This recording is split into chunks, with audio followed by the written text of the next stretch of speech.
Investment advisory services offered through Independent Solutions Wealth Management and Blackridge Asset Management, LLC. Peak Broker Services, LLC is not an affiliate of Independent Solutions or Financial Guide, LLC.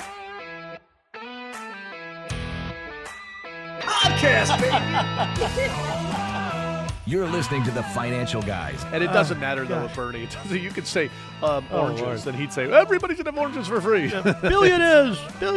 It's going to take big money because you're going to have to fight the corrupt team of Andrew Cuomo. Governor Cuomo coming out on Saturday during our radio show, declaring a state of emergency. I'm not telling people not to panic. I'm telling people to be realistic. Do you know anything about free market capitalism at all? They might, goddamn Donald Trump in the lunchroom, but when they walk in, are they really going to pull the lever and say, I want to give up this $100 every 2 weeks in my pocket? And the answer is, yeah, some of them will, but a big majority of them are going to go, I sort of like that $100 in my pocket. They voted this genius, the assembly leader in New York State. Honest to God. Here's Glenn Wiggle and Mike Lomas.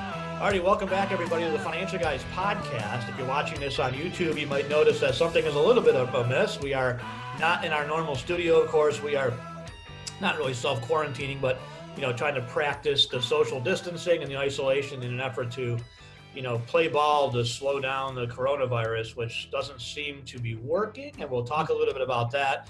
We're going to talk today we are going to talk politics today, to be honest with you. We on Saturday on WBEN and WHAM and WFTL, all our three major stations for our radio show, we really talked about more the information on the markets. We had our two chartered financial analysts on, John Thur and Paul Meeks. We had some medical experts. We had an infectious disease doctor. We had property casualty agent. We had a Medicare expert. And we really wanted to kind of give as much facts as possible. And unfortunately, we didn't have really a chance to get to some of the politics we wanted to talk about. But this is the show where money meets politics. And politics is a big part of what's going on right now. In fact, it may actually be the bigger story over the coronavirus. And we're going to talk about that today in today's podcast. If you're listening to the podcast, we are basically doing it over our Zoom meeting. So thank you to Zoom. We've been using Zoom for quite some time. And so we were very fortunate to already be up to speed and very comfortable with using Zoom. And so this is something we use for a lot of our meetings. And if you have been listening for a while or watching our podcast for a while on YouTube, you may notice that this is the way that we did it originally before we set the studio up and all that good stuff. So I'm Glenn Wiggle with Mike Lomas, and of course. Let me say this, for those of you that don't believe there still could be a bull market, Zoom stock is going up, right? So that just tells you that there's people out there that are still buying and they're looking for earnings. And we're going to talk today about actually getting people back to work. I've said from day one that, including the Trump administration, and I don't know where his set of stones went, but they are mishandling this thing and really shutting down the economy, which is, to me, that's like saying, look, you're unhealthy. And so I think what we're going to do is take your blood out for a few days and see how that works. And then we'll pump it back in and see if you can go back and fight this disease. I mean, you never, ever, ever, ever, ever shut the economy down, ever, for anything. Not a nuclear bomb, not a war, not a flu, not anything. And they have successfully done that. And we'll talk about the Socialist Democrat Party's wish list here in holding the country hostage now in the bailout, because they could give two shits about the economy. And it's pretty clear to me yesterday when you've got idiots like Nancy Pelosi holding out the stimulus package. I mean, from day one, she tried to add abortion stuff on. That should tell you that she doesn't care about your job. She doesn't care about the workers out there, the business owners. You had scumbag Andrew Cuomo, yes, dirtbag Andrew Cuomo, saying that if you're a landlord and you don't give people free housing, you're a slumlord. Are you kidding me? Like, this dirtbag lives by himself. How many people are going to your house, Andrew? You're still getting a paycheck. When these restaurants are scrambling to try to figure out their survival, you're still getting a paycheck. Did you give your paycheck up to any of these people? Why don't you give your paycheck to some of the landlords? Not one penny will come out of his pocket. Dirtbag. I think the paychecks for the politicians need to stop immediately until the economy reopens. That's right. I'm not talking until the stock market recovers. Every single day that this economy is shut down and you must stay at home, then you politicians that enact those orders need to go without a paycheck yourself. So let's talk about the states so far. New York, California, Massachusetts, Michigan, Virginia, all just yesterday. So Virginia, Michigan, Massachusetts, Indiana, I'm not quite sure Illinois yet, But all of those states just yesterday, and Washington State, I got a video from Jay Inslee, all those states basically, mainly Democrat leadership in all those states, basically shutting down completely. Not only shutting down completely, but this is when we talk about liberalism being a mental disorder, let me explain what we're talking about. In New York, they're releasing prisoners, right? But yet at the same time, they're threatening business owners, saying that if you open your restaurant, if you dare to leave your house and go into work, you could be arrested. Same thing in Washington State. When I play the video, you'll see from Jay Inslee his own words. He said, we will arrest you if you leave your house and violate this order. And yet they're releasing criminals. So liberal logic, release criminals, arrest entrepreneurs and business owners that are trying to just pay their mortgage or feed their family. Think about California. Let me give you one more example. San Diego, California, most of California. They have shut down the gun shops because they consider the gun shops to not be an essential business. Tell that to the folks that live in LA, that lived through the LA riots when the police actually fled the city and left it to burn. I'm not sure if people remember that. That was back in the early 90s. So 30 years ago, a little bit dated. I remember that very clearly because I was in college. I remember watching that, right? So closing gun shops, because we don't need those. Those aren't essential. God forbid you need ammunition or to defend yourself. But we are going to keep the medical dispensaries open for marijuana. Why? Because marijuana is an essential thing. Never you mind that the most people at most risk of this coronavirus are those that vape and smoke and do drugs. But no, let those guys, let them all congregate at the dispensary so they can get their whatever, But that's essential. So those people are going to be at risk. That's liberal logic, right? Gun shops closed, marijuana dispensaries open, criminals released, entrepreneurs arrested if they don't follow the stay-at-home orders. I mean, liberalism is a mental disorder, and what these Democrats are clearly trying to do now, it seems to be very obvious to me, is that they are trying to do the best that they can to absolutely crush the private sector to the best of their ability. Yeah. That is the only way to beat Donald Trump, and they have said it in their own words over and over and over again. We cannot let Donald Trump get reelected no matter what. Some of the stuff they're putting in this bill, by the way, is all about not electing Donald Trump. For example, they want to put into this new bill, they tried to slip in mail-in ballots for all states required for 2020. Ballot harvesting allowed. Let me just put those two things together. That's called cheating. It's cheating. So the Democrats could just go out there and pick up your ballot, fill it in for you, and mail it on your behalf. Oh, what kind people they are. There won't be any fraud there at all. Are you kidding? Well, and think about this. There's been many folks when Obama won that talked about the Cloward-Piven strategy of overwhelming the system with social programs.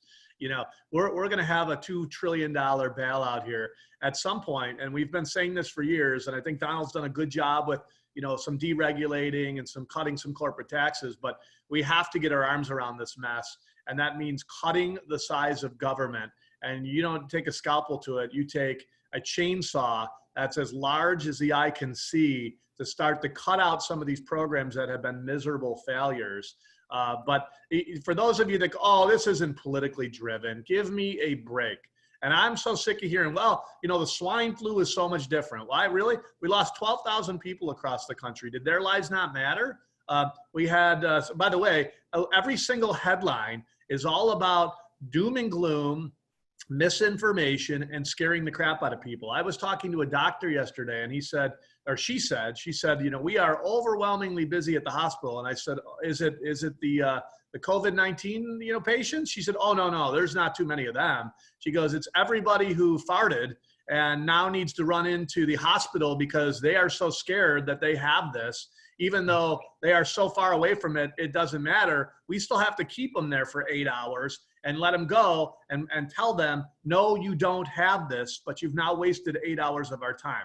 The mainstream media has scared the daylights out of people. They should be absolutely ashamed of themselves. And they're shut down the economy and did a tremendous amount of economic damage. This should have been targeted to the places that are the biggest trouble: New York City, Los Angeles, right? We should have made it very clear to anybody with a compromised immune system that you need to stay at home. This is a catchable disease. You do not shut the economy down. You want unhealthy people, you want people to die, you shut the economy down. We are going to lose more money, more people out of depression. By the way, I said this 2 weeks ago. The minute they started saying they're going to shut this stuff down, I said, we will save 5,000 lives and we're going to lose 3 million because of depression, anxiety, stress. How about starvation, Mike? How about violent crime? What do you think is going to happen in places like LA when people are unable to pay their mortgage? Where are all the diseases now, by the way, Glenn? They're in places where nobody has any damn money, right? Go to Los Angeles and go to Tent City, and they're transferring diseases from rats to people and people to rats. I mean, you do not in any way, shape, or form try to hurt the lifeblood of what makes people successful. You can't fix stuff without money. By the way, she's adding in, and we'll talk about it, green energy crap to this, right? You want a clean country? You better have money to clean it up. Nancy, take a ride to the poorest places around the world, and you'll find one common theme. They're disgusting, they're a mess, and they're not clean. Just actually check out your district, Nancy. So far, you're right there. You're right in your own district in LA. Just take a stroll around LA. You'll see it right there and then. California has the highest percentage of the population that live paycheck to paycheck. You are essentially basically shutting off their paychecks. Gavin Newsom, he's still taking his paycheck. All the legislators in California, they're taking their paychecks. The mayors are taking their paychecks. But you know who's not? The small business owner, the restaurateur, the bartender, the cleaning crew. I mean, everything you can possibly think of. They're shutting everything down, saying stay at home for 2 weeks. You cannot just turn the economy off and on. Let me actually play a clip of this. This will actually just highlight the absolute ignorance of those on the left, okay? This is Chuck Schumer during a quick press conference he did. I'll just fast forward right to the spot. I'll give you a little bit of context here. He's talking about, this is last week, he's talking about the $2 trillion package. But I want you to listen to this comment that he makes. This will just give you an idea of how completely and totally ignorant these folks are when it comes to private business. Chuck Schumer has been in office for 45 years. He has never, ever, not once in his life run a business, and he never will. And he has no clue what it takes to shut down or to restart a business. Not a clue. And by the way, 40-something years of a freaking completely miserable track record where people are leaving his state as fast as they possibly can, right? So we're not looking at a guy that we can say, hey, you've been in office for 40 years. And by the way, after that, the result is more jobs, less debt, and people are moving to your district. They are leaving as fast as they possibly can. And by the way, this flu is going to push a huge group of people. Get ready, by the way. If you thought the exodus out of California and New York was bad before this, get ready. Because the states that are going to come back the fastest are the states that are handling this appropriately, which are states like Florida and Texas, right? Yeah. Not New York panicking everybody, scaring the crap out of everybody. Watch and see the exodus out of these places. And by the way, New York will come up with nothing to help the businesses. They'll come up with more social garbage to force people out. There'll be nobody left in that state after 20 years from now. So to your point, Mike, Florida governor yesterday on Monday said we cannot shut down commerce in our state, number one. Yep. Who else said the same thing? How many businesses, by the way, Glenn, are going to be shut down now in Western New York and going to go, you know what? I was thinking about leaving anyways. Now's the time to clean this place up. Bye-bye. Now's the time. All those states, by the way, all the states shutting down are all liberal states for the most part. Of course they are. Because the video you're going to play here is by a guy who doesn't have a brain in his head. Yeah. The governor of Texas said the same thing, by the way, that, you know, and we just talked about, you know, previously with the second in command there, the first lieutenant governor or whatever, lieutenant governor of Texas was on with Tucker Carlson this week. And he said the same thing. He goes, I just turned 70. And to be honest with you, I'm going to take the necessary precautions, do the best I can to stay, wash my hands, do all the things. I'm a high risk person. I'm at risk. But he goes, I'm not willing to sacrifice the future for my grandchildren. You have to understand this, folks. If we close down the economy for 2 weeks, just 2 weeks, I know everyone that says, oh, it's just 2 weeks. 2 weeks from now, many of you will not go back to work. 2 weeks from now, many businesses will not reopen. And what people like Chucky Schumer don't understand is that if you owned a restaurant, I know they're doing takeout and all this good stuff, but you probably lost a fair amount of inventory. You know what they're proposing in this bill, by the way, Mike? How many clients did they lose? People have just run out of panic from the mainstream media that they were going to die from the coronavirus. They cleared out the shelves in all the retail places, right? Publix, Tops, Wegmans, you name it across the country, right? They're not going to let that food go to waste. So as much as people say, I want to support small businesses, they have to support their own wallet right now. They may not have jobs. So to go out to XYZ taco joint and grab a $10 taco on the go, they're not doing that. They can't. They don't know if they're going to have a job in 2 weeks from now.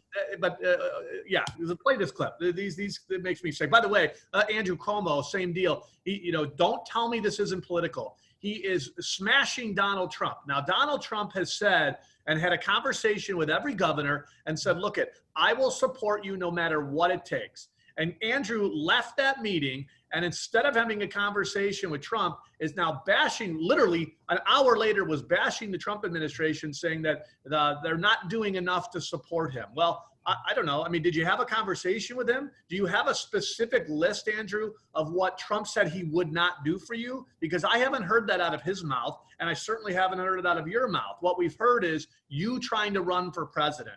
So thank you for bankrupting New York, and then you'll move on to the rest of the country? Is that the game plan? Well, we'll get to Cuomo in a second, and we want to talk about lack of leadership. He's a great example. But, when you talk about the restaurants, if they lost their inventory, and that might have been $2,000 or $3,000, they're not going to be able to go back out and just go, restock. Like, we'll just open back up. Like, snap your fingers, go out and spend another $4 or $5 grand to restock your shelves or restock your store. It's not that easy, folks. I mean, I wish it was, but it just simply isn't. How about this one, though, Mike, before we get to this clip? Inside of this, the stimulus package or the relief package, or whatever you want to call it, Nancy Pelosi and the Democrats are trying to put in 4 months of full salary, not unemployment benefits. 4 months, you continue to get your same paycheck. So let's just say we open in 2 weeks. I mean, to be fair, how many folks are going to decide to take that 3.5 extra month vacation at full pay? Probably a lot of them. A lot of them. Study after study after study after study after study shows that the longer you pay people not to work, the longer they will not work. And when we extended unemployment almost indefinitely during 2008 crisis, all it did was extend the amount of time that people stayed out of work. It's very simple. 90% of people get how long it is, people go to work within the last 2 weeks, they find a job, no matter how long. 90%. Anyway. I'll never forget, after reading that for the first time, I had a guy I went to high school with that I ran into. I said, what are you doing? He said, I'm unemployment. I said, he goes, I got a job and I could have started last month, but my unemployment runs out in 2 weeks. So they gave me 2 different dates. So I'm going to start in 2 weeks. I said, what did you say? He goes, because I'm enjoying it. I got some time off. I never had that. I'm like, oh my God, I just read this article because he was talking about vibration. He goes, yeah, I guess I am one of the people abusing it. I literally ran into this guy. It was during the tech crisis. And I'm like, you are exactly what I just read about. It's funny. Exactly. So here's Chuck Schumer. He was doing a press conference last week. This is courtesy of CNN. Insurance on steroids will cover all workers. It'll cover part-time workers. It'll cover workers who are independent workers. It'll cover the freelancers. And you will be able to stay on this for 4 months. And when the end of it occurs, since you'll be getting your pay, but you'll be furloughed by the employer, you can go back to work. And so the second point of this, the first is it gets money to where it's needed, but the second is it'll allow these businesses that are now closed to quickly reestablish themselves. Which is really important. Put that on pause. How do you quickly reestablish it? They're not getting the check. You're not sending it to pay for their inventory. You're sending it, idiot, so you can keep their employees at home. How do you open a business and say, I need you to come back. I don't have any money left. You have it all. Right. Who's coming back? I'm just asking, who's coming back? You're going to basically pass a package that's going to allow these folks to get full pay for 4 months. Yeah. How many of those folks do you expect to go back to work on the Friday, Saturday, and Sunday shift to make a living? None of them are going back to work. They're going to take the 3 months off, and then they're going to go find a different job. And when we say none, obviously there's a lot of great people out there, right? But of course there are. There is a huge percentage of them that are going to stay. There was a huge percentage of people that is, the minute they heard that this was a coronavirus, they could care 2 craps about the flu. They said, we are out of here. The governor has said it's time to go home. Let's go home, right? And you can't tell me that there's not a huge group of people out there that sprinted out the front door saying, woohoo, spring break. I'm off for 2 weeks. I'm off for a month. Look, most of us would rather work. There's 90% of the world would rather go to work than get a check from the government all day long. Yep. But what I'm saying is, if they shut the restaurant down, and they shut the bar down, and they shut the dry cleaners down, and they shut the fill in the blank here down, and you tell these folks, we're going to continue to pay you your full pay for 4 months. A lot of these folks are 20, 25, 28. I'm just telling you, they're going to go back to, maybe they go do something. Maybe they tour Europe for 4 months. I don't know. What I'm telling you is half of those businesses will not reopen. And the ones that are able to reopen, a lot of them will not be able to find enough employees to staff. Even in just 2 weeks, that's how damaging this could be. How about this? How about this for a financial decision? I have a family. I'd really like to go back to that restaurant, but I'm truly afraid that they're not going to survive. And if I go back to the restaurant, I'm going to lose the next 4 or 5 weeks of pay or 3 months of pay, right? I can't afford to take that risk, Joe. I'd really like to come back to your restaurant, but I'm not sure you're going to survive. I'm just going to stay here and see what I can find elsewhere, right? Good luck with that. It's the same old playbook from these people. And by the way, please don't write and say this isn't political. This is 1000% political. You do not shut the government. You do not shut the private sector down in any way, shape, or form. You cannot rebuild anything without money. You cannot repair it is the blood of the body of our system, and you cannot remove it. And that's what they are trying to do. And the Democrats are doing it without a care in the world. Not one word out of Andrew Cuomo or any of them to say we have to get this thing back up as fast as possible. No, they're talking longer. They can ram their left-wing agenda down their throats as long as possible. I hope at some point the business community steps up and says enough is enough and overwhelms the system and goes back to work. That's going to happen this week. That's going to happen this week because there's too many people, and every single one on every media outlet that I've heard that doesn't give two craps about the private sector, every single one of them are continuing to take a paycheck. Every single one of them that I'm aware of never donated their paycheck anywhere. So they have no clue what it's like to own a restaurant right now and go, oh my gosh, I just let my employees go. My bills are due. I don't, my electric gets shut off. My food that I do have is going to go to waste. I mean, blah, blah, blah, blah, blah, blah, blah. Every one of these people on TV are collecting a paycheck, and every single one of them are not redistributing their paycheck in any way, shape, or form to any of these restaurant people. And so don't tell me that you understand you understand what they're going through, but it's a health crisis. If you understand what they're going through, you take 100% of your paycheck and you hand it over, because then you've got no money and you'll know what it feels like. Well, what's even more frustrating for business owners is Andrew Cuomo and how, I'm hearing other people say, well, the leadership, look at the leadership. Let's just talk about Andrew Cuomo for a couple minutes, and let's talk about the supposed leadership of Andrew Cuomo, okay? This is what's called exactly the opposite of leadership. This is lack of leadership. This is Andrew Cuomo saying, oh, do I go right or do I go left? Oh, I don't know. I'll go half left. Oh, yeah. This other decision. Do I go right or do I go left? I don't know. I'll go half left. Oh, another decision. Do I go right? Do I go left? I'll go half left. Here's the past week for business owners in the last 7 days. Last Friday, whatever date that was. What's the date today? What the 20th would have been? Yeah. The Friday the 20th. No, I'm sorry. The week before that. Would have been Friday the 13th. Friday the 13th, Governor Cuomo came out and said, no more than 50 people gathered together. That we're banning any groups of more than 50 people. Any bars, restaurants, places like that with gatherings of more than 50 people, you can't have more than 50 people. Okay, fine. Our seminar on Wednesday of last week was still supposed to be a go. We only had 30 people. On Monday, it changed. No more than 10 people. Okay, fine. So we had to go and call all those people back and change that seminar to a virtual seminar and cancel that. On Wednesday, it was 25th, I think it was. No, Wednesday would have been the 18th, right? It was, we're going to close 50% occupancy. 50% of the employees have to go home for non-essential businesses. On Thursday, it was 75% have to go home for non-essential businesses. On Friday, the 20th, it was now 100% of the employees have to go home. We're closing non-essential businesses, which essential businesses at that point only included pharmacies, hospitals, doctors, and banks. And then, so of course, every day, by the way, as business owners, we're meeting with our employees, trying to figure out what we're going to do with our business. Who's going home? So Wednesday, we got to get together. Who's going home on Wednesday? We have to make that decision. And then we have to change it again on Thursday. Another hour, we have to get together with our leadership in our office. who's now going home, who's not essential, who can we work from home, who's Friday, same thing. We're doing it again. Friday morning, now we're going to close completely. By the afternoon, they changed it again so that brokerages and insurance companies were able to stay open. Now we're reopened. On Sunday night, just 2 days ago on Sunday night, at 8:30 at night, Governor Cuomo issues his final statement detailing out exactly which businesses can open and which businesses have to stay shut. Let me tell you something. As a business owner, that's the last goddamn thing I want to be doing on a Sunday effing night after the market basically plummeted, is having to call all of our employees and explain to them what the update is.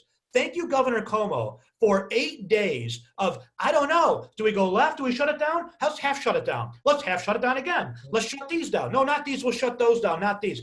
That, my friends, is not leadership. That is lack of leadership, if not the exact definition of I don't know what the hell to do. So I'm just going to do half steps all week long with no understanding of how that affects other people, our employees, all those business owners. I mean, come on, for God's sakes. I mean, it just gets to a frustration point where it's like, make a decision. Now in Florida, the governor came out and said, we're not going to close. We are going to close bars and restaurants and public places and beaches. He made a decisive decision and he has stuck with it thus far. That is what leadership actually looks like, not what Governor Cuomo is doing. Well, and by the way, Marky Pulling Cars, we don't have any folks in our office that are non-essential. Everybody is essential. Exactly. I love that. I don't know where you come up with running. Of course, Marky has never run a business, right? Mark there has never run a business. So he doesn't understand that when you hire somebody and you take money out of your own pocket, you only do that if it's an essential part of your business. You don't hire people who are not essential. Now you, Mark, in the public sector, you do. You hire a lot of people who can work 2 days a week and get paid 5, right? Why? Because it's not your money, right? But in our world, everybody is essential. When you talk about Andrew's leadership, by the way, never once has he talked about a clear vision, an end path, right, to get out of this, right? He has done nothing but scare the living daylights out of people. And we are now overwhelming the healthcare system, not with people who actually have this, because 95% of the people actually have this are home with the sneeze, with a runny nose and some toilet paper next to them so they can wipe their nose, right? We're overwhelming the system with people who are panicked by the mainstream media, panicked by Andrew Cuomo and his friends, panicked that they're going to die, not really truly understanding what this is all about, right? And I'm so sick and tired of seeing the pictures of Italy, by the way. The smoking in Italy is double. It's double that of the United States of America, right? Double that. And they still smoke in groups over there, right? Big groups of people get together and smoke. No kidding. They've got respiratory issues and it's hitting them the hardest. Really? Wow, I'm shocked at that. I never thought putting tar in your lungs would give you respiratory problems and you'd have less of a chance to fight something like this. Shocker, right? Why don't you tell people that? At least tell people the truth, right? And I'm not saying we hide from this and just let it go through the system. You talk to the people who are probably going to get hit by this the hardest, right? The elderly. We want you to stay at home. This is a different version of the flu. We want you to stay at home and protect yourself, right? You've got a weak immune system. You need to go home. You need to protect yourself. You do not shut the economy down. So much damage out of this. And the only thing their agenda is about adding crap to this, which we can talk about some of the stuff. Well, they want to force their social and credits and making sure that unions they're not worried about the small business guy who owns a hardware store is not going to make it. They're not worried about mom and pop and Nancy, the restaurateur, who is going to go out of business. Nothing. Nancy Pelosi's adding abortion stuff onto this the first to go around, right? She could care less about that restaurant. And by the way, Nancy's getting a paycheck. Nancy will get some IPOs in her business. She's going to work out just fine. I'm sure she got some hot stock tips out of this deal, and she walked away doubling her net worth to $40 million. They could care 2 craps less about the person who's going to get hit the hardest, which is the middle class entrepreneur who doesn't have enough money to survive this. It's a real shame. And they will. And by the way, they're getting exactly what they wanted, which is a whole new group of people who will be dependent on the government and say, thank you, thank you, thank you for the handouts. Thank you for saving me. Thank you, thank you, thank you. Well, that's the stuff they're trying to push in here, Mike. They're trying to put more money in for Social Security recipients. Look, I'm all for paying our Social Security recipients more money. That's fine. We can talk about that at a different time. Now's not the time. As far as I'm aware, those folks are still getting their paychecks, right? They came out and said, well, they're going to have to spend more money on things. There's not going to be things to spend money on. If we don't realize the economy, right? Then they came out and said, well, we got to have a package for the government workers. Why? I mean, no offense to you government workers, but you're still getting paid, right? Right. So as a business owner, let me just say this, and this is why I'm so angry. As a business owner, okay, it's hard enough to have to deal with the stock market and try to help clients to stay the course and navigate things.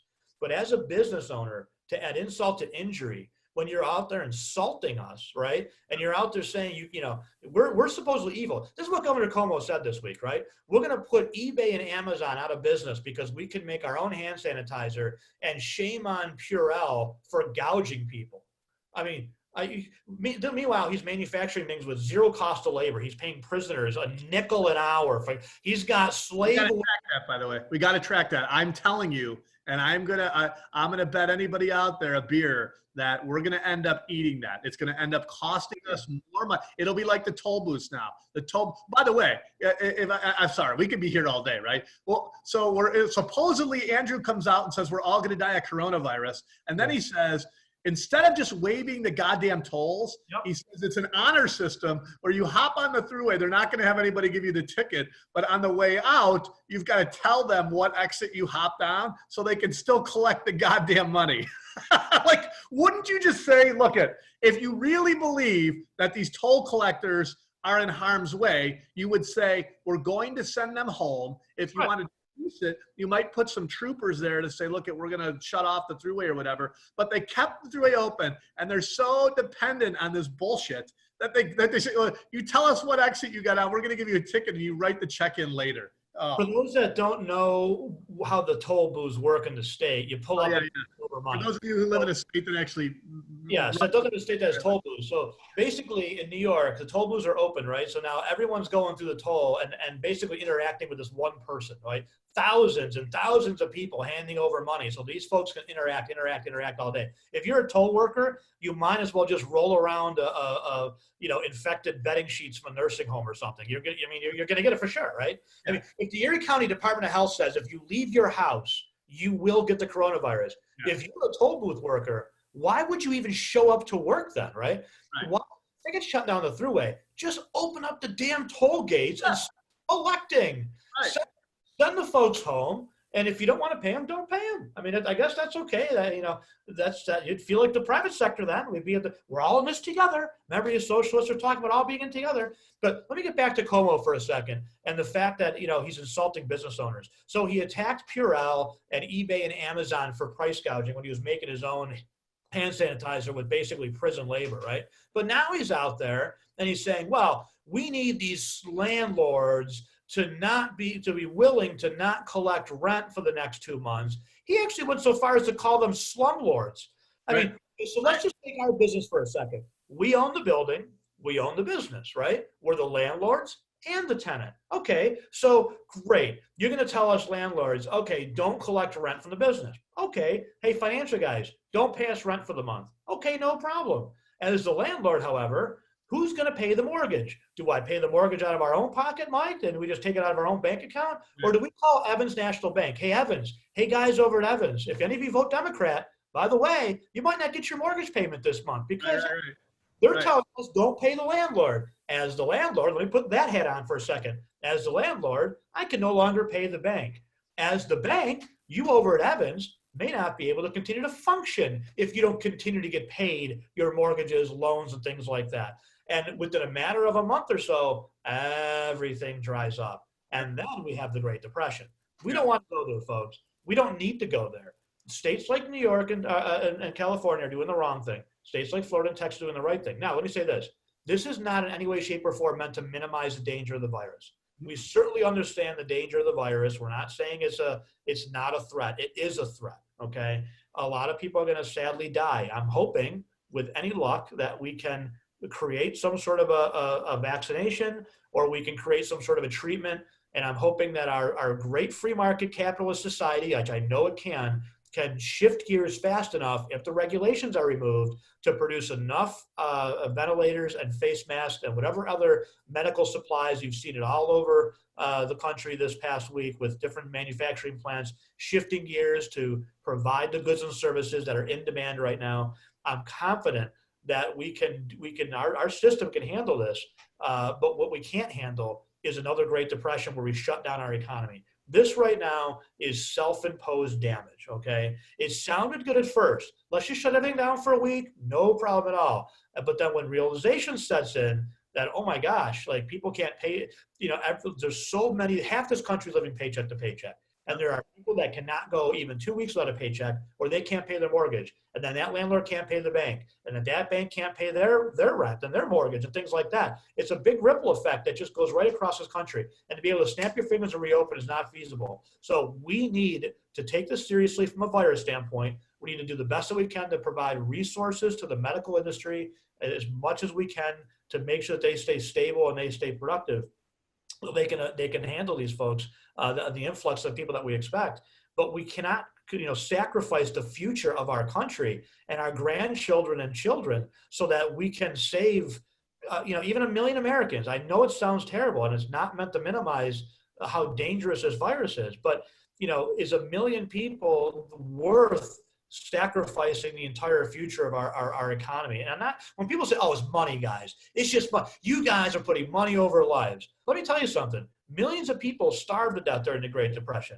Lots of people will die from the violence that will come from a total economic collapse. Nobody wants to see that. I don't think we're going to get there by the way. I think by this Friday, I think the business community is going to step up like we are and say it's not working. It's not halting the spread. Look at Florida. There are planes flying from New York City into Florida. You can see them lined up in the sky. I'm in Florida right now. You can see them coming in. They're lined up to the airport. They're coming in from New York City. If we're not going to take the full steps to stop that and shut it all completely down for a week, then ultimately all you can do is say for you seniors, protect yourselves, stay healthy. We're going to work really fast to come up with a cure or a treatment. But for right now, you need to stay in your home and quarantine. But the rest of us need to go back to work and keep this economy going, or we're going to have much bigger problems with coronavirus. It's all about saving lives, Glenn. It's all about saving lives. What's happening right now is you've got idiots like Andrew Cuomo who are yelling fire, fire, fire, and everybody is trying to run out of the church at one time, and they're getting stuck in the doorway. The people that really need help, the people that need the help, are not getting the right attention at the hospitals because there's people there that had gas last night and are scared to death they're going to die because Andrew Cuomo told them so, right? We're going to die. Everybody's going to die. So the hospitals are overwhelmed, and now the system is clogged up, and the very people, the few percent that actually need the help, are not going to get the specialty treatment they need because of it, right? And the other side of this is we are going to kill, watch and see. There's going to be all kinds of suicides, anxiety and depression and stress that wipe millions of people out because they're not going to be able to resume their business. They've spent their entire lives trying to build something up that has now been washed out, and they're not going to be able to rebuild it. And that is, we are sacrificing. When it comes up, when I don't want, wait, people are going to say, oh, you guys don't care. All you care about is money. Nope, I care about lives. And the way we're handling this is we are going to kill millions of people to try to save 10,000 people. The numbers don't add up to me. They really don't. And by the way, at this point 2 weeks ago, we were supposed to have something like 30,000 cases in Erie County, where our main headquarters is, Glenn. I think as of last night, there's 100-something people. Now, I know there's more. I was told there would be 20,000 people and the hospitals would be overwhelmed with COVID-19 patients who are on their deathbed. That is not what's happening. So the mainstream media, and I want you to be very careful about the headlines, right? The headlines yesterday was somebody died in a nursing home in Wyoming County, right? Very sad for that family. 79,000 people died of the flu last year in nursing homes. I didn't see one headline anywhere. Did those lives not matter? Did the 79,000 lives not matter? Why did we publish this one? Oh, because it fit the narrative, right? Remember the TOPS employee. Oh my God, a TOPS employee has it.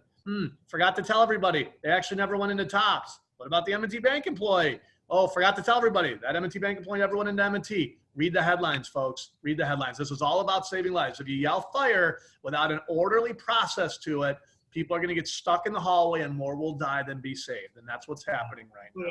People going to the exits. That's the problem. So let me just go through. This is 1,400 pages proposal. Okay. Let me just give just to go down the list of a couple of the giveaways. Under the heading of union giveaways, this bill that the Democrats put forth in the Senate nullifies the executive orders on federal collective bargaining and codifies taxpayer-funded union official time. Great.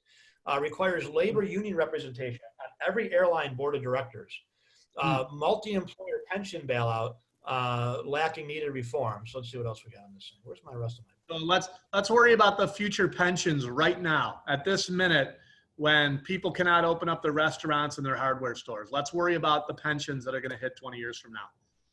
We wouldn't want to circle back around to get that later, huh? Oh, by the way, we have what's called a pension guarantee company, and that money should have been kept separate, right? So if there's a problem with the pension, it means that there was some kind of tampering due to the pension, not that it was mismanaged throughout this crisis, right? Or this crisis hit it. I like that, the Green New Deal priorities. That makes sense, right? So again, I want you to think about this, folks. We got small businesses that are starving right now, that have been put out of business, and the priority for the Democrats is the Green New Deal priority, right? It's to make the world a cleaner, safer place. By the way, never happen if we're poor. Never happen. Never happen. You know what's going to happen if we turn into Venezuela? People are going to say, I'm going to take the solar panel and use it for other things. It's going to end up where it shouldn't. It'll be a roof. It'll be a roof or a wall for somebody living in. Let me go down the list. The rest. It'll be naked. It'll be the survival. Yeah. So they permanently raises the minimum wage to $15 for any business that receives federal aid from COVID-19. Cancels all debt owed by the U.S. Postal Service to the Treasury. That'll help the people, because again, those postal workers, their paychecks have stopped, right? Yeah. So we got to bail out the postal system. I don't think we do need to bail out the postal system, because that's the only thing you can use right now. It's actually working. What else we got? Wait, Glenn, one second, right? So this is really bright, right? And this is the mental illness of the left.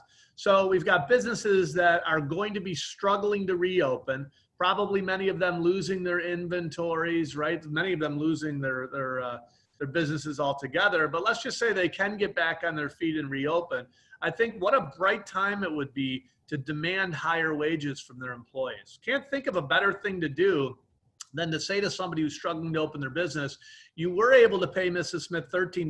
Now we're going to pay $15, right? By the way, the U.S. Postal Service has been mismanaged for decades, and this does nothing in here to actually fix that, right? So let's just say you and I mismanage our lives, and we go out and we buy Ferraris on credit cards, and we do all this stuff. Do we just get to say, we're going to do over. It's done. It's no big deal. Just go back to doing what you're doing without a business plan to try to change stuff, right? I mean, so asinine. It really is asinine. You can't even make this stuff up. I'm reading this going, are these people are mentally ill. They're totally mentally ill.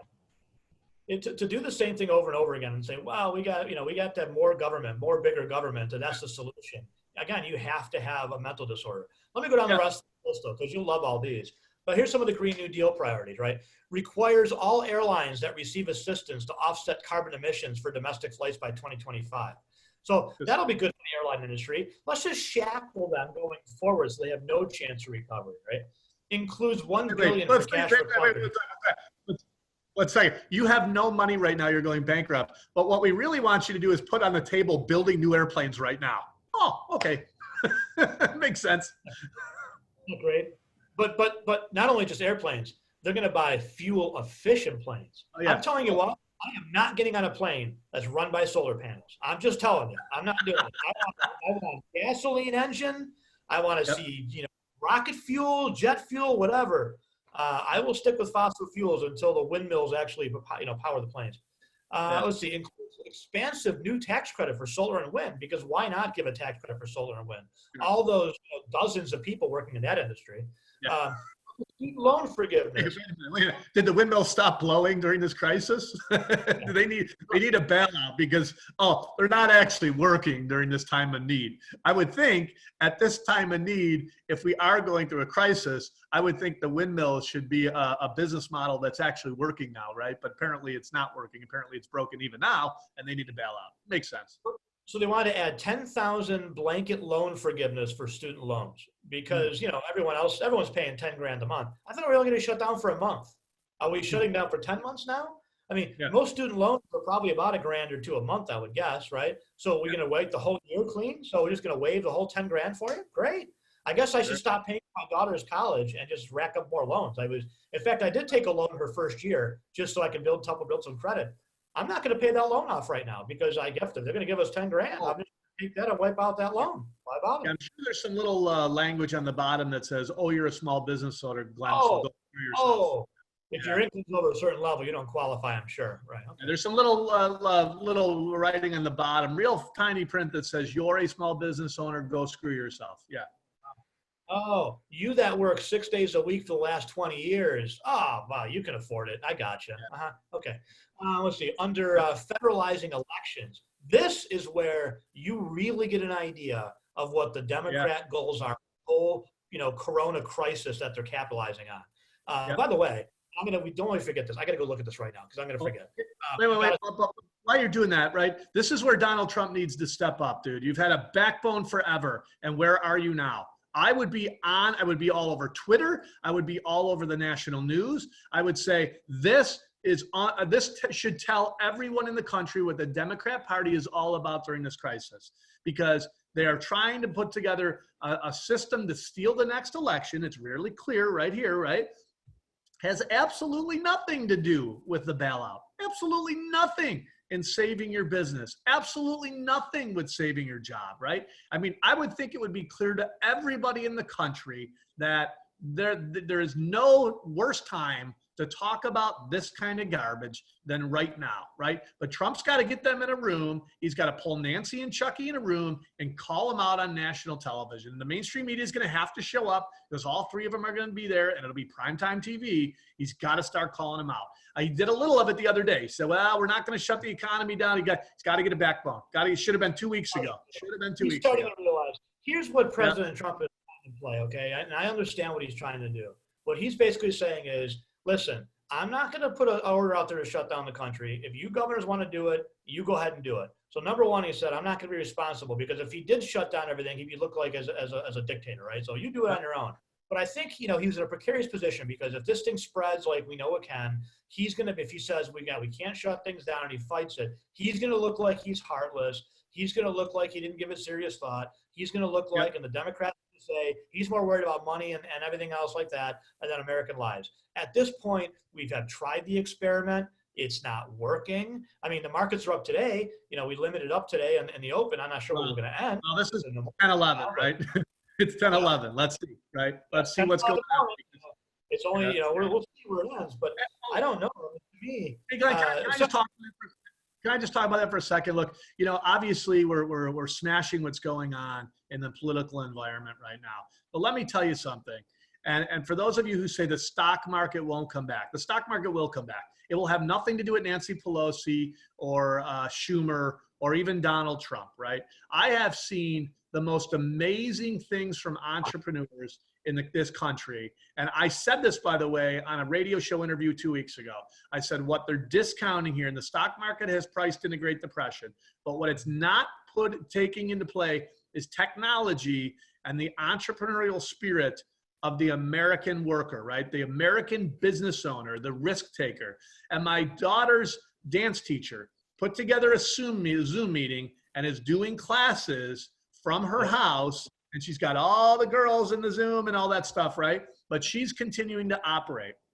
That has nothing to do with any of these Democrats, Republicans, anybody, right? We are doing our meeting here from Zoom. You're not going to stop us. You're not going to stop us. You're not going to stop us, right? Many other business owners are doing whatever they have to do to keep their system functioning. And that's what makes America great, right? That's what the Democrats are so afraid of, right? They will do whatever it takes to end that. And the business owners are saying, we're not going to keep it, we're going to do whatever we have to do to fight our way through this mess. And they're doing it. I think the market is oversold right now because it's not pricing in technology and the entrepreneurial spirit of America.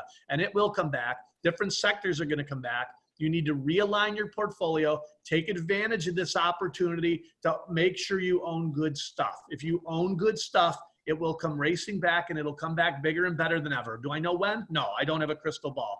I do know that it's not going to end. And I will say this, there may be a point where it's actually more beneficial to own stocks than it is to own government debt around the world, and we might be looking at it. You might have a better chance of getting your money back owning Coca-Cola and Walmart and all those great companies than you do owning debts around government securities around the world. So stock market's not going away. You need to make sure you have the right allocation, and you need to make sure you're going to benefit as this thing starts to turn. And even with the Great Depression, when we came out of the Great Depression, some of the greatest years in the history of the stock market were the explosion on the upside of that. So I would say just be really careful about making sure you don't miss out on that. Don't make panic decisions. Take a step back, look at your portfolio, and make good moves. Don't put your head in the sand, by the way. If you need our team as a resource, 833-FIN-GUYS, and our website, thefinancialguys.com. You have to bet on the recovery. I mean, you can't go into it. Look, if your philosophy is, well, we are going to go to zero, we're going to lose it all, it's not going to matter where your money is. I don't care if you own gold. I don't care if you're in the stock market. I don't care if you have bank accounts. In that kind of environment, we get wild inflation, and you'll be going to the grocery store with wheelbarrows full of money. If we get to that point, it's not going to matter, okay? So you have to bet to the upside, right? You have to say, okay, historically, over 200 years, the market has gone down as much as 50%. We're 30-something there, right?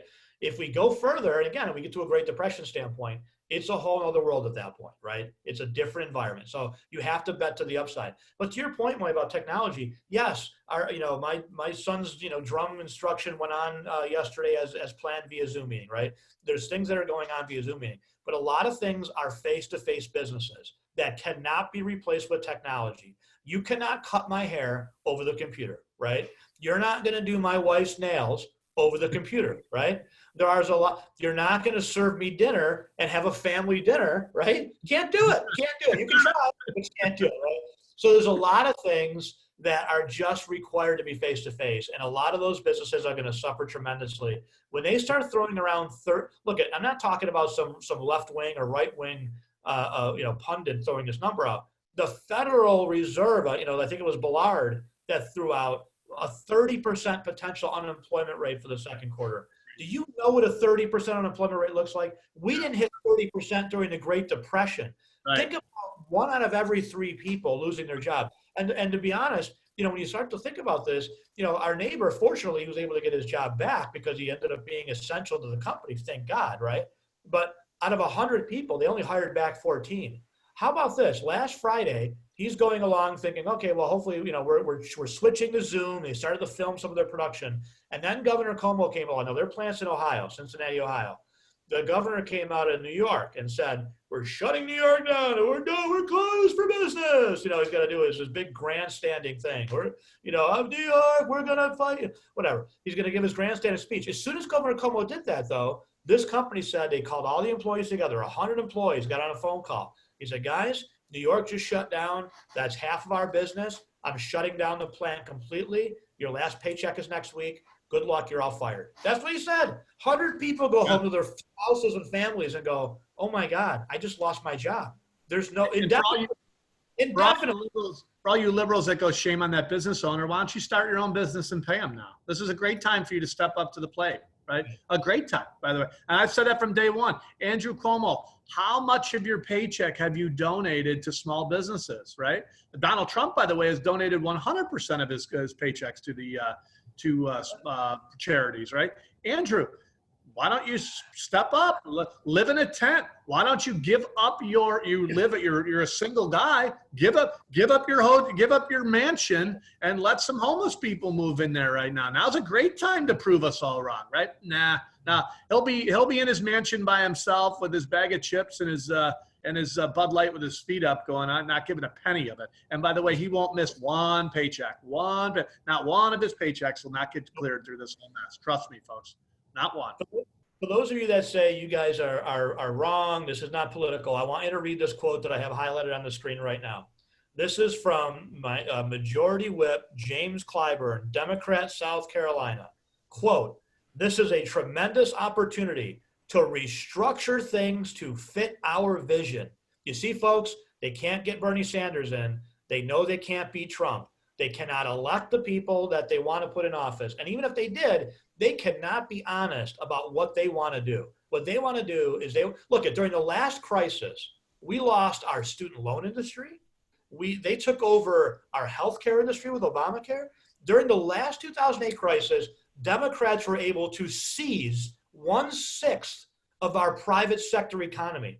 How much do you think they're going to try to seize of our private sector in this economy. They're already talking about nationalizing entire, when you start to listen to Cuomo and de Blasio and Pelosi, they're talking about nationalizing entire, we can't have airlines potentially go under. We're going to dictate everything and be their business partner, or even better yet, just let us take over like we did the post office and we'll run that just hunky-dory. That's what they want, folks. They want to your point, by the way, in the deal that they're refusing to sign is more legislation to keep Obamacare moving too. So exactly.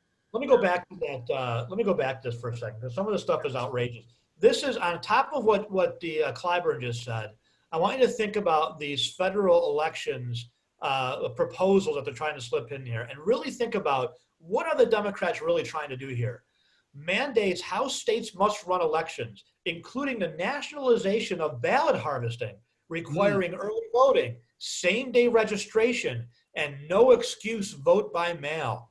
Puts states at risk of costly litigation if they are unable to implement these stringent mandates ahead of the 2020 election. I mean, unbelievable. Under immigration, that seems to really help. Again, I'm thinking in my brain, okay, what is really getting hurt here? Oh yeah, the service industry right now. So all the restaurants and all the retail outlets. So, oh yeah, that'll help. That'll help. That's what help. Let's have the Democrats pick up the ballot boxes at the end of the votings when voting's over at 9 and 10 o'clock, and that should help save. All the taco franchises out there. That seems bright, right? My favorite is the border, though. Let's open up the borders in a time of a health crisis. Oh, okay, okay. So this started overseas, and now we're having our health crisis. Let's just bring them all in. So here's on the immigration side. Requires Homeland Security Department to automatically extend visas and work authorizations expiring within the next year. So you just stay, including those with deferred child action for childhood arrivals, so the DACA folks.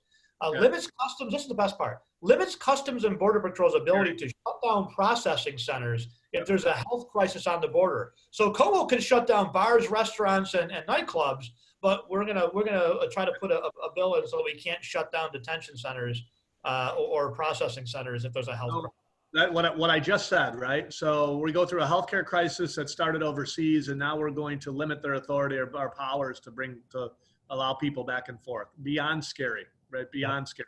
Yep. This is the best part, though, Mike, here. And this is where they want to institute their version of socialism, because they can't, number one, no one's going to vote it in, and they realize that. And even when they do vote it in, they can't, if they do get voted back into office, they can't be honest about these proposals, because nobody in America wants this garbage, because we all know what happened to Venezuela. We've all seen Cuba. We all know that socialism collapses. We don't want it. So here's their overreaching mandates on business. And ask yourself, how does this help put people back to work? How does this help fight the coronavirus? Is this healthcare related? Is this economic related? I think not. Permanent changes to who can serve on boards of directors for companies that receive assistance for payroll and operating costs. Oh, like Al Gore, because he's qualified to sit on Apple's board.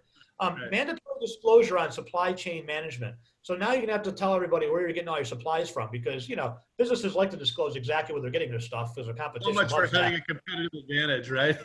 Let me publish where I'm getting a better deal so you can put me out of business. Okay. This is my favorite one. Requires board diversity disclosure for all publicly traded companies, because hey, having more women and minorities on your board of directors, that should certainly help fight the coronavirus or put people back to work, right? Yeah, that's certainly going to help us. You bartender, or you waiter, or you hairdresser, a dry cleaner, again, fill in the blank here. I'm sure you're going to feel so much better, knowing that the Apple board of directors or the Cisco board of directors is going to be diverse enough for you. But they have enough women and minorities and whatever else they can possibly think of. Leave it to the Democrats during a time of crisis to play minority and identity politics like this. Never let a good crisis go to waste, Glenn. You can never to add socialism to the agenda. You never let a good crisis go to waste, and they're doing their best to do what they can to pile it on. How about this? Virtually rewrites the Supplemental Assistance, Nutrition Assistance Program, the SNAP program, better known as the food stamp program, with no reference to COVID-19, and permanently disallows rulemaking pertaining to work requirements and eligibility. So you they can't work want for to that. Everybody. Yeah. This is a great opportunity. This is a great opportunity to get people to on the system and to permanently put them there. No attempt to get them back and get a job and get off of it. That's the goal. Remember Katrina when they said they set up all those homes and none of them ever left? None of them ever left. No, so they want a permanent expansion of the Obamacare entitlement, putting the American taxpayer on the hook for endless unchecked health insurance spending and remove all incentives for insurers to reduce the cost of health care. That'll help. So again, you basically, you just nailed it, Mike. What they want to do is they want to, as many industries as they can destroy and take over and run by the government. That's what they want. They have said it over and over again. And if those of you that have not seen this old clip, I'll just play this for you real quick. For those that don't remember this, this is when they used to try to hide it, folks. Yeah. This is before they would just flat out open out in the open socialist. This is when they were still trying to kind of keep it under wraps about 10, 12 years ago. This is the ever well-spoken and intelligent Maxine Waters. And guess what this liberal would be all about? This liberal will be all about socializing, would be about basically taking over and the government running all of your companies. And guess what this— laughing at her, and rightfully so. But this is when they used to try to social. Oh, I didn't mean to say that. Now they just say it. We want to socialize. We want to take it over. Just here she's talking about the oil and gas industry because they banned all kinds of exploratory fracking or anything. They banned all kinds of drilling on public lands. They took all the supply away, and then when gas prices went to $4 or $5, they blamed the oil producers. Remember this, folks? Every time the gas prices go up, the people like Higgins and Como are always out there going, they're price gouging, the slumlords or nasty people. And it's never they talk about the taxes that they charge. No, never. It's never their fault. No. What a joke. I would say this, so I know we're up against probably the clock here, but now is the time to review your plan. If you need our help, folks, I'll tell you this, nobody's been avoid of this crisis, but our clients, when they come in, they go through a risk tolerance questionnaire and we build out models to try to really diversify them. And that diversification has worked. I mean, it's been a tough 2 weeks, been a tough 3 weeks, right? But we're talking about not being down as much as the market. I can tell you we've been rebalancing our portfolios, and rebalancing meaning, in January when the market was at a high, we took profits out of the stock market, moved it into bonds, and now we're taking some of the bond money and moving it back into stocks at a cheaper price. So I don't think anybody can ever time this stuff. We've done a lot of research for decades to try to find somebody who can, and nobody can. So the answer is to make subtle moves along the way, making sure you're trying to take advantage of this volatility the best you can and diversify.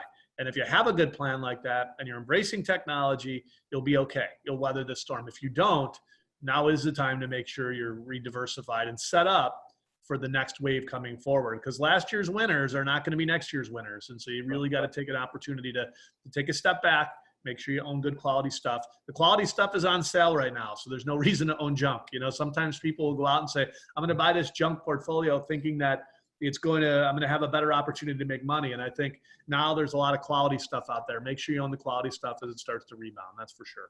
Yeah, don't bottom fish. And, ask yourself some questions. Do you need your money in the next 12 months that you have invested? If the answer is yes, then you might need to make some changes. Yeah. If the answer is no, then you stay the course. If you ask yourself the question, do you have a financial plan? Do you know what your goals are? Did you put together a plan to say, I'm going to need my money 5, 10, or 15 years or more? If the answer is yes, then you stick with your plan. Are you rebalancing as part of your plan? Are you rebalancing on a regular basis? Again, if the answer is yes, then you stick with your plan. But if the answer is no, then you need to sit down with somebody and put these types of things in place so that you know what that long-term plan is. And that makes it a lot easier to stomach short-term volatility when you have a long-term plan like that. Let me just add a couple more extra things here, and then we'll close it out, Mike. If you need us throughout the week, folks, though, use us as a resource. Go to our website, thefinancialguys.com.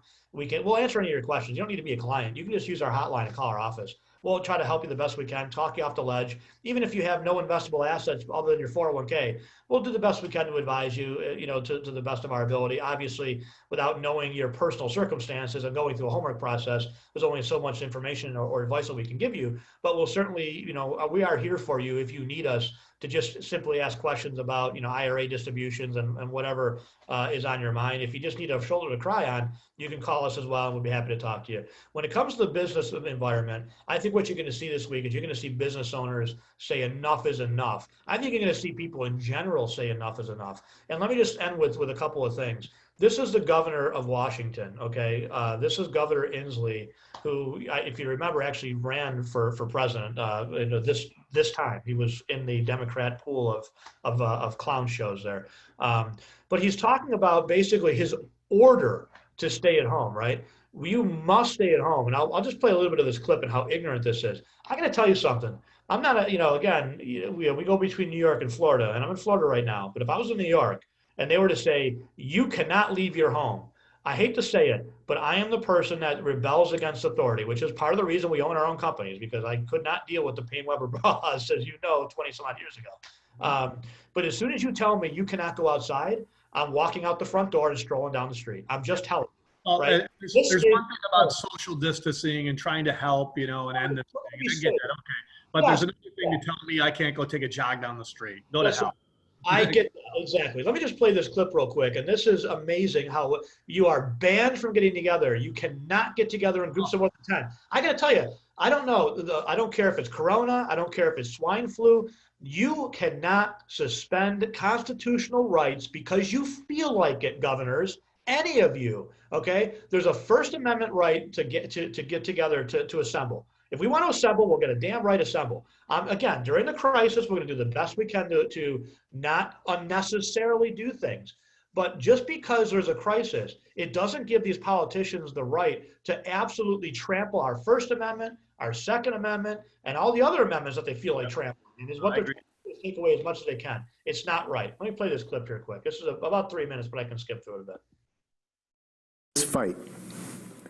So tonight, I am issuing a stay-home order to fight this virus. This is Washington's stay home, stay healthy order. This includes a ban on all gatherings and closures of many businesses, unless those businesses are essential to the healthy functioning of our community or are able to let employees work remotely from home.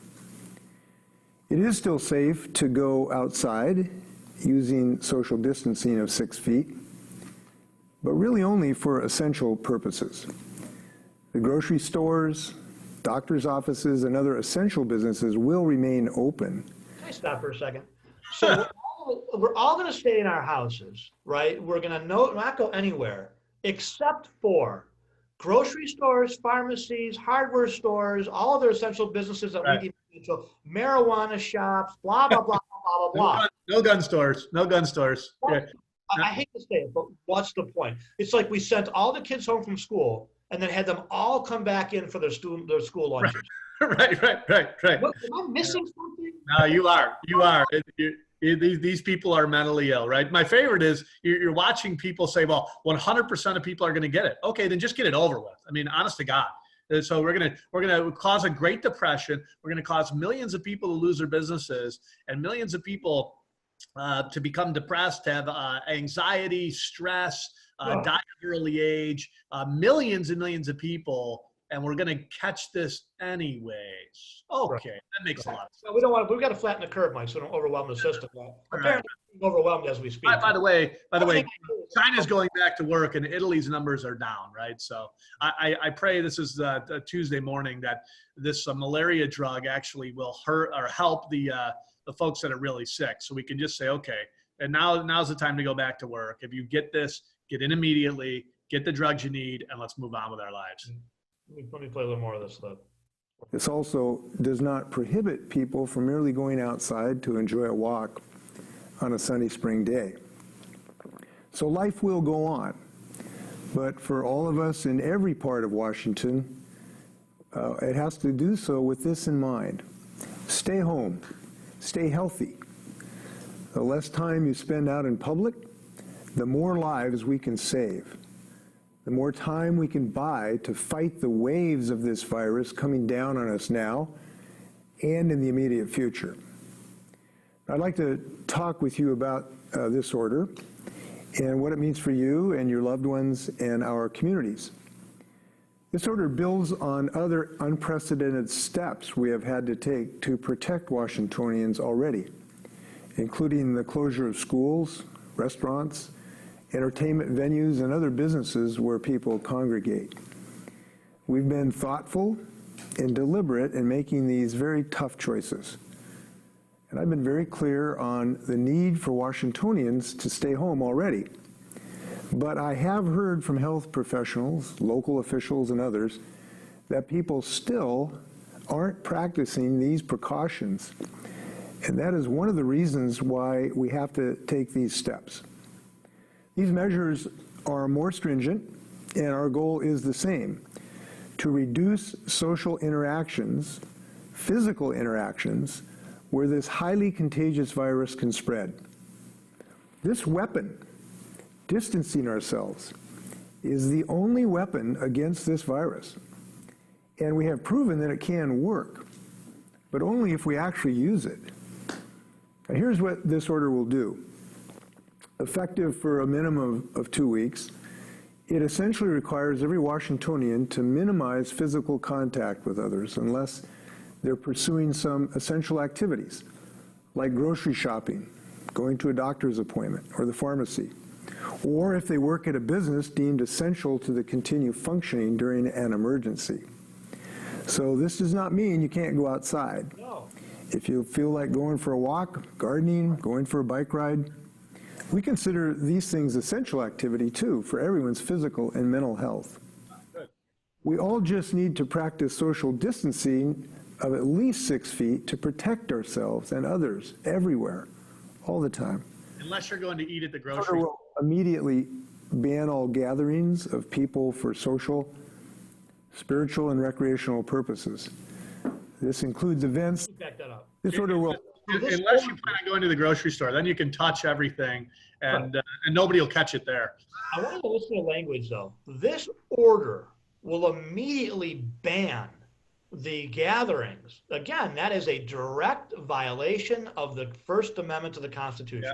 Yeah. If you want to come out and say, look, folks, we must stay home. I urge you to stay home.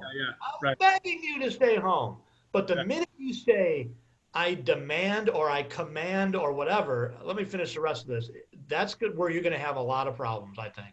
And I think you have a lot of people that are just going to defiantly say, okay, the minute you tell me I can't go outside, I'm going outside. And I know people are going to say, he didn't say that, Bonnie, he can go outside. Listen to the rest of this clip first before you make pass judgment. He's basically saying, by this order, I am banning the following. Well, immediately ban all gatherings of people for social, spiritual, and recreational purposes.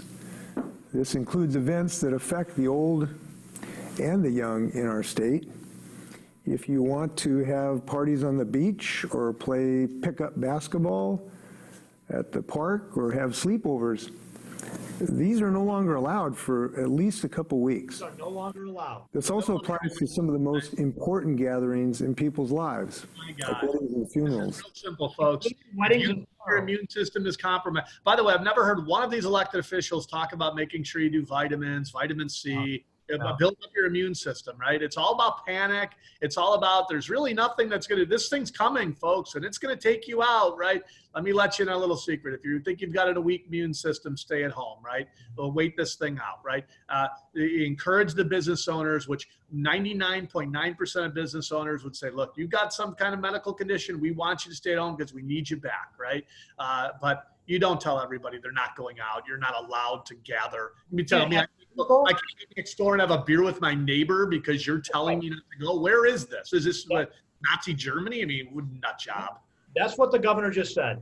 We simply, if you want to get together, if you want to have a beach party, if you want to have a sleepover, these things are simply no longer allowed for at least the next 2 weeks, if not longer. He's talked about 8 weeks. Let me tell you something. If I want to have somebody sleep over at my house, I'm going to have somebody sleep over at my house. If I'm together with my neighbors and have a few beers, I'm going to damn well get together with my neighbors and have a few beers. Right. And if you want to send over your Gestapo to try to stop me, God can help you. I don't know what to tell you, but people like me all over this country, that is, the more you continue to tell us, think about what he just said. I mean, that is absolutely disgusting what he just said. How dare you in this country? As of right now, this order bans and commands and demands and whatever is outrageous to me. If you want to say, please, please, please do what you can, we all need to work together, that's one thing. But to start to say this executive order bans the gathering, it's simply not allowed to get together in groups of any size, and you must stay within 6 feet away from people. Again, liberalism is a mental disorder, and this is a great example of it. These people are all about power and how much power they can command over everybody else. And I think as business owners, we need to say is enough this week. And by that Friday, either this thing's going to burn out or this thing's not going to be stopped. And we just need to deal with the health crisis as it is and do the best we can to support our health community and our most vulnerable in our community. But you can't destroy the entire economy and demand people stay at home for weeks and weeks and weeks on it. It is blood of the system. It is the blood of the system, and we'll end with this. You will kill so many more people due to stress, anxiety, and depression than you will over the flu. This is all about lives, folks. Trust me, this is all about lives. So hopefully the markets are up right now. It's about 10:40 on Tuesday morning. So the markets have been open for just about an hour. The Dow's up 1,500 points.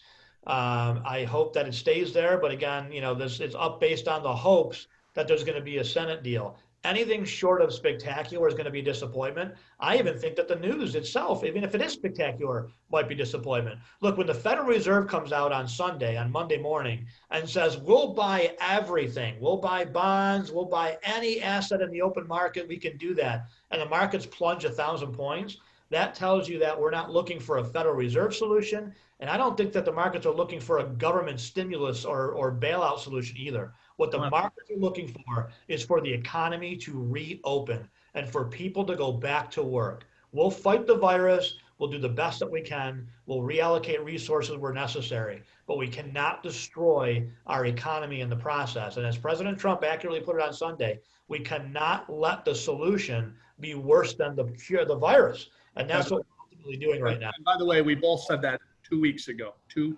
weeks ago, 2 weeks ago. Don't let the solution be worse than the problem. Set it to. All right. We got more on Saturday, so make sure you tune in. Yeah, Saturday we'll be on all 3 markets again. WBEN, WFTL down in South Florida, of course, WHAM 1180 in Rochester. If you need us throughout the week, folks, again, use us as a resource. You can call our office, 833-FIN-GUYS, or again, go to our website at thefinancialguys.com. On behalf of Mike Lomas, I'm Glenn Wiggle. Stay tuned for more of these podcasts. You might get a second one this week, and maybe even a third, depending on what happens with the market conditions. So stay tuned for that. Again, go to our website, thefinancialguys.com, to check out all of our different social media things, Facebook, Instagram, Twitter, and of course, our YouTube channel as well. So thank you again for listening or watching. We appreciate it. And stay safe, stay healthy, and stay positive.